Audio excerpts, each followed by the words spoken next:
I got that animal ambition. I got that animal ambition. I got that. Hey y'all, Smoak here. This video I'm gonna be watching, he was better than Bryan Danielson. Now he's long forgotten by woke culture wrestling. And this is gonna be about, well, I would assume it's Alex Riley time in the WWE and how he had better elements as a sports entertainer than Bryan Danielson during his time in WWE. Oh, I haven't seen that dude in years. I don't even think he wrestles anymore. I remember he was on NXT, and that was the Miz's second time as a pro or mentor, whatever, on NXT, helping Alex Riley go through the grind or whatever on that show back then when it used to be a game show. So yeah, so let's go take a peek, and the link to the original video is in the description down below. Right, okay, look, before we get going, today's subject is not better than Bryan Danielson. In fact, I would go on record as saying that no wrestler is better than Bryan Danielson.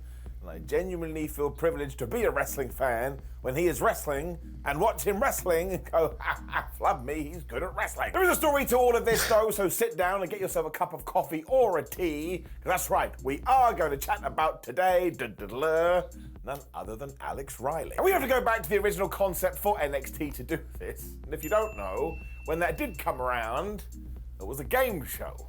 I am not kidding. Now, I still don't totally understand the idea, but basically we would take a rookie or a newbie and we would team them up with a WWE superstar and just make them do really embarrassing things to see how they'd handle it.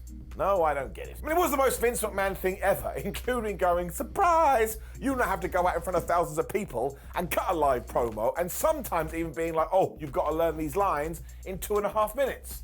And then if you... Yeah, you know, and this is, I think I understand what Vince is doing, because when I read from JR book, Vince McMahon, even though he's promoting wrestling, he claims he's not promoting wrestling and just like doing a TV show, hence why he calls it sports entertainment instead of the traditional pro wrestling.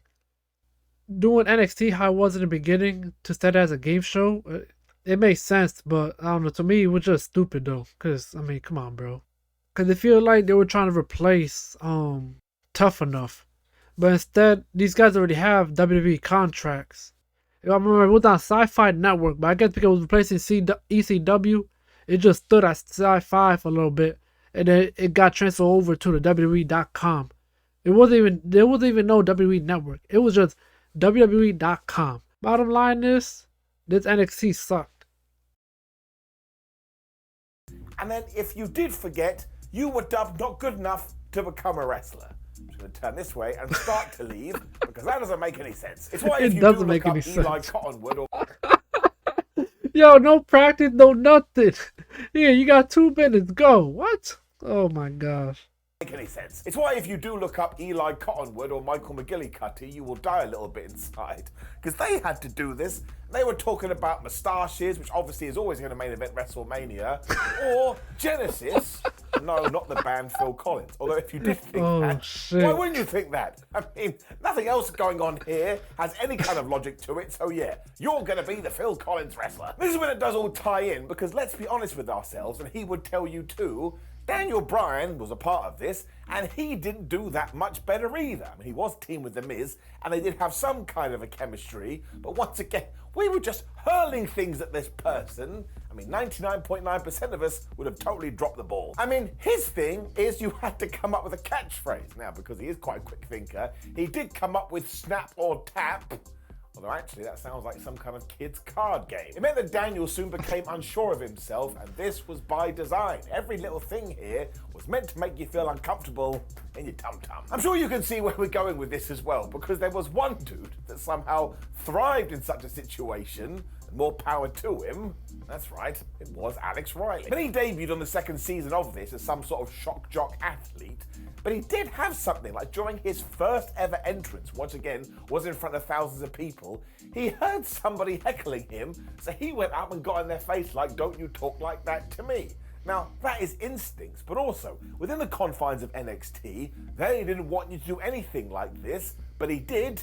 He had some balls. I mean, Alex just didn't seem all that scared, which helped him tremendously, and then he was paired with The Miz, and I tell you, These two just bounced off each other. It was quite clearly a main roster act. And this was mostly because they were the same person. And when we got to week 2, he was taking on Logan. Funny part is that I think this was season 2, because I remember Caval won season 2. They didn't do nothing with him. It's just to show you how much Vince and / or whomever cares about this program. Cause the only legitimate one was Wade Barrett who won it, and then he later flopped, but he got back up. I guess with the Bad News Barrett, but I wasn't watching at the time, so I can't really tell you. But I know he's like 2 or 3 time Intercontinental Champion, so that's cool too. Who was known as because they were the same person. And when we got to week 2, he was taking on Loki, who was known as Cavill, and he more than held his own. And in week 3, he had to do an out of nowhere promo. Look, it wasn't great or anything, but it certainly was decent, and it caught your eye. I mean, he just had that thing that WWE looked for, and also it made them so damn excited, because now they could walk around with their big flag saying, haha, we told you this whole NXT thing would work, because look who we have here, we're going to turn him into a star. I mean, Riley would even push his luck by going too long in interview segments to try and get people talking about him, and this even won the plaudits of Michael Cole. And if you're now wondering, well, why is that important? Well, for some reason, old Mikey here had been told to bury every single competitor, which is why if you do watch this today, you will just hear him calling Bryan Daniel a nerd over and over again. As we have arrived here, there's nothing wrong with being a nerd. We're all nerds, embrace it. Does also mean we have to chat about the Talk segment, which, yes, was basically one big promo off when people had random words thrown at them and they had to cut a promo. And poor Caval, who we've already talked about, he had to do one about a chicken. Once again, I'm not joking. So he went down the whole route of saying, I'm not a chicken. It was like, yes, I know you're not a chicken. And it was all like, oh, you know, I'm not a big man, but I got a big heart. It sounds like something you'd get on WWE 2K23. And look, nobody else did much better. But when Alex Riley got the word pigeon, he somehow figured it out. Just from nowhere, he said, all right, fine, I'm the rooster in this hen house. Now look, that is a little bit cheesy, but it's also very WWE. And once again, everyone was going, this mother flubber's figured it out. I do want to mention Percy Watson, who was definitely in the running as well, but you could just tell that officials had warmed to Alex Riley, and as soon as they could get him on a Raw or SmackDown, that's exactly what they were going to do. So when we do jump to 2023 and he is the forgotten man, the big question is why?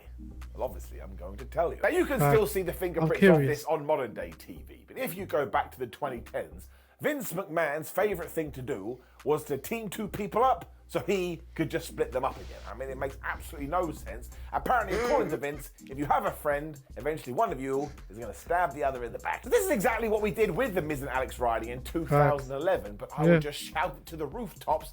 There was no need. I mean, fans didn't massively want to see it. Alex Riley and The Miz were so good together, they even caused a big old chaos at WrestleMania 27. And we took so long to pull the damn trigger that when we did, nobody gave a damn. There's also the fact that Alex wasn't a natural babyface. Now look, he could have grown into this role, but 1, he was still kind of green at the time, and 2, some individuals just suit certain characters. For example, The Miz, I mean, we could drag him in. Or Randy Orton, bad guy, John Cena, good guy. Now once again, it doesn't mean they can't flip on a dime, but this version of themselves is probably the one that's going to sell the most tickets. Remember when we did get to the Capital Punishment pay-per-view and Alex beat The Miz? Everyone was just like, well, flub me sideways. What are we meant to do now? You just took away the magic. And we do also have to say that Alex Riley wasn't entirely to blame here, because let's go back to the previous Royal Rumble. And look, this all comes down to the rumor mill, but there is a lot of evidence out there. It ain't that great. Because on this night, he was meant to throw out John Cena, which would have been a career-making moment. But instead, when he was tussling with Cena and Kofi Kingston in the corner, he slipped and he eliminated himself. Whoops. And there's certainly evidence to this, because when he does hit the floor, go and look at John Cena's face, who basically freaks out. But also, Cena then spends the rest of the Rumble communicating with the referees on the outside. They were clearly telling him something. It's also why The Miz of all people is the guy to eliminate Cena, and he wasn't officially in the thing, because they wanted to involve Riley somehow, who did come back and kind of smack Cena one. But yeah, this did fall through the floor, and as we know in WWE, when this does happen backstage, the stock goes down just a little bit. It meant when he finally did become a babyface, he was going to have to achieve good things right away, otherwise people would remember this. And when it didn't work, of all the things, we turned him into a colour commentator or the analyst, where he would appear on post-Raw and SmackDown shows and kind of break wrestling down in the strangest way ever. He then had to shoot forward to 2015 before he got back in There was a post-Raw and SmackDown show at the time? the ring. This is when he started a Twitter campaign with the hashtag #FreeRiley, started walking around going, oh man, I'm Rage, like R-A-G-E. That did lead him to getting in the ring of NXT. He had a little bit of a program with Kevin Owens. This was mostly KO looking at him and going, man, you are an idiot. And then when you get to May 2016, he did get released after he suffered an injury in 2015. And when you do look back on it now, it's just like, what could and should have been. There is some extra fodder here that we do have to discuss, and it does tie into John Cena, because I'm sure you've seen the internet murmurings. Apparently these two didn't get on at all, because Cena was the big dog.